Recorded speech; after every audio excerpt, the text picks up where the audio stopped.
នេះជាវីដេអូមួយនៃការប្រើប្រាស់កាមេរ៉ាសុវត្ថិភាពតាហោះ Hero X5JE ដំបូងយើងត្រូវ download ជាមួយនឹងកម្មវិធី DMSS នៅក្នុង App Store ឬមួយក៏ Play Store រួចចុច Sign Up ដើម្បីបង្កើត account ជាមួយនឹង DMSS កន្លែងនេះយើងចង់បង្កើតជាមួយនឹងលេខទូរស័ព្ទក៏បាន Email ក៏បានរួចបង្កើតជាមួយនឹង Password ត្រូវមានចាប់ពី8ខ្ទង់ឡើងទៅហើយត្រូវលាយឡំជាមួយនឹងអក្សរធំនិងសញ្ញាពិសេសបន្ទាប់មកចុចពាក្យ verification code ហើយត្រូវធ្វើការ verify មួយសិនបន្ទាប់មកវានឹងផ្ញើលេខកូដសម្ងាត់ចូលទៅកាន់លេខ Telegram របស់យើងហើយឬមួយក៏វា send ទៅ email ជំហានបន្ទាប់យើង copy លេខកូដនឹងមករួចផាសចូលទៅក្នុង app DMSS តែប៉ុណ្ណឹងគឺយើងបង្កើត account បានជោគជ័យហើយ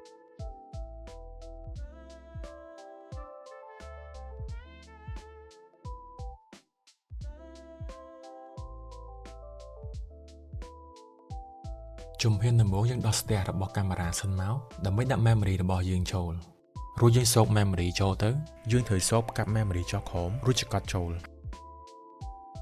ហើយដោតជាមួយនឹងឆ្នាំងសាររបស់កាមេរ៉ាចំពោះរុន port mini វិញបើសិនជាយើងចង់ប្រើជាមួយនឹងខ្សែ LAN internet យើងអាចដោតចូលរុននេះបានរួចរងចាំកាមេរ៉ាដំណើរការរួចរាល់សិនបន្ទាប់មកចូលទៅក្នុង app ចុចសញ្ញាបូកនិងចុចពាក្យ scan រួចយកទៅ scan ជាមួយនឹង QR code របស់កាមេរ៉ាបន្ទាប់មកចុច next កន្លែងនេះបំពេញជាមួយនឹង password Wi-Fi របស់យើងហើយត្រូវប្រើជាមួយនឹង Wi-Fi 2.4G រួចធ្វើការរងចាំវាបន្តិចសិននៅពេលដែលវាដំណើរការរួចរាល់ចុច next ចុច get start តែប៉ុណ្្នឹងគឺយើង add កាមេរ៉ារួចរាល់ហើយចំពោះប៊ូតុងរូបកាមេរ៉ាមួយនេះគឺវាថតរូបសន្លឹកចេញពីកាមេរ៉ាផ្ទាល់ហើយកាមេរ៉ាមួយនេះវិញគឺវាថតវីដេអូចេញពីកាមេរ៉ាផ្ទាល់ហើយរូប macro មួយនេះវិញគឺសម្រាប់យើងនិយាយឆ្លងចេញពីទូរស័ព្ទទៅកាន់កាមេរ៉ាសុវត្ថិភាពចំពោះកន្លែងមួយនេះវិញគឺជាកន្លែងសម្រាប់យើងជ្រើសរើស resolution របស់កាមេរ៉ា record ចំពោះមុខងារ privacy mode វិញនៅពេលដែលយើងបើកទៅគឺវាធ្វើការបិទ LAN ដើម្បីរក្សាឯកជនភាពរបស់យើងចំពោះប៊ូតុងមួយនេះវិញគឺសម្រាប់យើងបើកភ្លើង spotlight ហើយប៊ូតុងចុងគេមួយនេះវិញគឺសម្រាប់បើកភ្លេង sirenហើយកន្លែង joystick មួយនេះវិញគឺកន្លែងសម្រាប់យើងបង្វិលកាមេរ៉ា360ដឺក្រេកន្លែងមុខងារ playback មួយនេះវិញគឺសម្រាប់យើងមើលវីដេអូចាស់ៗដែលកាមេរ៉ាបាន record ទុកហើយយើងអាចជ្រើសរើសថ្ងៃខែនិងម៉ោងដែលយើងចង់បង្វិលទៅមើលបានចំពោះកន្លែង event មួយនេះវិញគឺជាវីដេអូសំខាន់នៅពេលដែលកាមេរ៉ាចាប់បានសកម្មភាពអ្វីមួយគឺវាធ្វើការ record ទុកនៅកន្លែងមួយហ្នឹងបើយើងចុចខ្សែខាងលើមួយនេះគឺយើងចូលទៅកាន់ setting ចំពោះមុខងារដំបូងគេគឺជាមុខងារ Wi-Fi កន្លែងនេះយើងអាចធ្វើការផ្លាស់ប្ដូរ Wi-Fi បានប៉ុន្តែអាចប្រើបានតែ Wi-Fi 2.4G តែប៉ុណ្ណោះមុខងារបន្ទាប់គឺជាកន្លែង AI detection បើយើងចូលកន្លែង Smart Motion Detection នេះមកមុខងារដំបូងគេគឺជាមុខងារ Motion Detection មុខងារមួយហ្នឹងបើសិនជាយើងបើកទៅហើយមានសកម្មភាពអ្វីមួយឆ្លងកាត់កាមេរ៉ាគឺវានឹងផ្ញើសារមកកាន់ទូរស័ព្ទដៃរបស់យើងឲ្យបានដឹងមុខងារបន្ទាប់គឺជាមុខងារ Human Detection មុខងារមួយហ្នឹងបើយើងបើកទៅហើយមានមនុស្សឆ្លងកាត់កាមេរ៉ាគឺវានឹងផ្ញើសារមកកាន់យើងឲ្យបានដឹងចំពោះមុខងារ Pet Detection វិញគឺវាធ្វើការចាប់សម្គាល់សត្វចិញ្ចឹមនៅក្នុងផ្ទះរបស់យើងហើយនៅពេលចាប់បានគឺវានឹងផ្ញើសារមកកាន់ទូរស័ព្ទដៃរបស់យើងឲ្យបានដឹងចំពោះមុខងារ Auto Tracking វិញនៅពេលដែលយើងបើកទៅហើយនៅពេលដែលមានសកម្មភាពអ្វីមួយឆ្លងកាត់កាមេរ៉ាគឺវានឹងធ្វើការបង្វិលងារទៅតាមសកម្មភាពមួយហ្នឹងចំពោះកន្លែង detection area មួយនេះវិញយើងអាចធ្វើការដាក់គំនូរ zone នៅតំបន់ជាក់លាក់មួយណាបានហើយនៅពេលដែលមានសកម្មភាពអ្វីមួយឆ្លងកាត់ zone មួយហ្នឹងគឺវានឹងផ្ញើសារមកកាន់ទូរស័ព្ទដៃរបស់យើងហើយមុខងារ detection sensitivity វិញបើយើង set level ទាបគឺមុខងារ detection មិនសូវចាប់នោះទេបើយើងដាក់ level ខ្ពស់ទោះបីជាមានសកម្មភាពតិចតួចមុខងារ detection នៅតែដំណើរការចំពោះកន្លែង period មួយនេះវិញយើងអាចធ្វើការដាក់ schedule បានបើសិនជាយើងចង់ឲ្យមុខងារ detection ដំណើរការនៅម៉ោងណាមួយឬថ្ងៃណាមួយយើងអាច set នៅកន្លែងនេះដោយយើងអាចជ្រើសរើសថ្ងៃខែនិងម៉ោងដែលវាមានម៉ោងចាប់ផ្ដើមនិងម៉ោងបញ្ចប់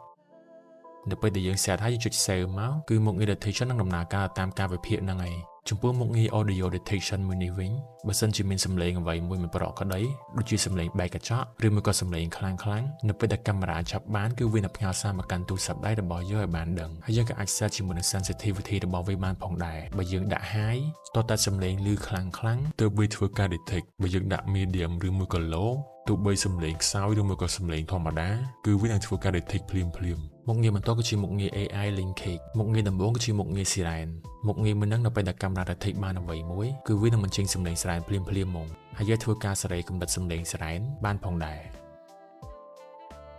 ហើយយើងក៏អាចជ្រើសរើសប្រភេទ Siren បានផងដែរចង់ប្រើប្រាស់ជាភាសាក៏បាន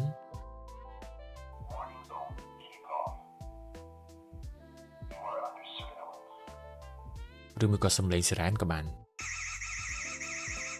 យើងក៏អាច customize សំឡេង Siren របស់យើងបានផងដែរយើងចូលកន្លែងសញ្ញាបូកនេះមករួចចុច record សំឡេង Siren របស់យើងនៅពេលដែល record រួចរាល់ហើយចុច save មកដាក់ឈ្មោះសំឡេង record របស់យើងរួចចុច OK រួចជ្រើសរើសសំឡេងដែលយើងទៅ record មិញហ្នឹងគឺរួចរាល់ហើយហើយមុខងារមួយទៀតគឺជាមុខងារបាញ់ភ្លើង spotlight មុខងារមួយហ្នឹងនៅពេលដែលយើងបើកទៅហើយកាមេរ៉ាចាប់បានសកម្មភាពអ្វីមួយគឺវានឹងធ្វើការបាញ់ភ្លើង spotlight មកភ្លាមៗហ្មងហើយយើងក៏អាចសេរីជាម៉ូដរបស់ភ្លើងក៏បានដែរមានមុខងារបាញ់ជា flash ឬមួយក៏បើកភ្លើង spotlight ជាប់ហើយក៏អាចសេរីជាមួយកម្រិតពន្លឺបានដូចគ្នាហើយយើងក៏អាចសេរីជាមួយវិនាទីរបស់វាបានផងដែរម្យ៉ាងទៀតយើងក៏អាចសេរីជាមួយនឹង period របស់ spotlight បានដូចគ្នាដែលឧទាហរណ៍យើងអាចធ្វើការឲ្យវាដំណើរការនៅតែពេលយប់និងបិទនៅពេលថ្ងៃចំពោះកន្លែង make adjustment មួយនេះវិញកន្លែង flip មួយនេះបើសិនជាកាមេរ៉ារបស់យើងបង្ហាញរូបភាពមិនច្រើនយើងអាចបិទបើកទៅតាមនឹងបានចំពោះ detection box មួយនេះវិញគឺវាធ្វើការដាក់ជាប្រអប់ទៅលើ object ដែលវាចាប់បានចំពោះនៅក្នុងកន្លែង night mode វិញគឺជាមុខងារថតនៅពេលយប់មុខងារដំបូងគឺជា smart illustration គឺវានឹងថតជា color នៅពេលដែលមានសកម្មភាពអ្វីមួយឆ្លងកាត់កាមេរ៉ាចំពោះមុខងារ white light វិញគឺវានឹងធ្វើការបាញ់ភ្លើង spotlight ពេញមួយយប់ដើម្បីថតជា color រហូតចំពោះមុខងារ IR illumination នេះវិញនៅពេលយប់គឺវានឹងថតចេញជាសខ្មៅ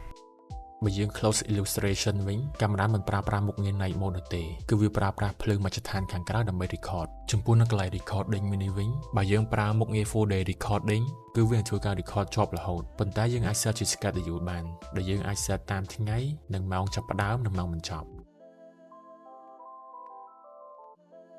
ប៉ុន្តែបើយើងប្រើជាមួយនឹងមុខងារ Smart Recording វិញគឺវានឹងថតជាប់រហូតដូចគ្នាប៉ុន្តែបើសិនជាគ្មានសកម្មភាពឆ្លងកាត់គឺវា record ក្នុង low frame rate ដើម្បីរក្សា storage ឲ្យបានច្រើនបើយើងប្រើប្រាស់ជាមួយនឹងមុខងារ Record Event កាមេរ៉ានឹងធ្វើការ record នៅពេលដែលមានសកម្មភាពឆ្លងកាត់តែប៉ុណ្ណោះហើយយើងក៏អាចសេរី resolution សម្រាប់ឲ្យវា record បានដូចគ្នាឧទាហរណ៍បើសិនជាកាមេរ៉ារបស់យើងដំណើរការមិនប្រក្រតីយើងអាចចូលកន្លែងនេះមកដើម្បីធ្វើការ restart ប៉ុន្តែបើយើងចង់ធ្វើការ reset វិញយើងចុច delete មករួច tick កន្លែងប្រអប់នេះនឹងចុច delete device រួចធ្វើការចុចប៊ូតុង reset នៅលើកាមេរ៉ាយើងចុចរហូតតទៅឮសំឡេងបន្ទាប់មករងចាំវាដំណើរការឡើងវិញនិងវាលោតភ្លើងពណ៌បៃតងចាំយើងធ្វើការ scan វាម្ដងទៀត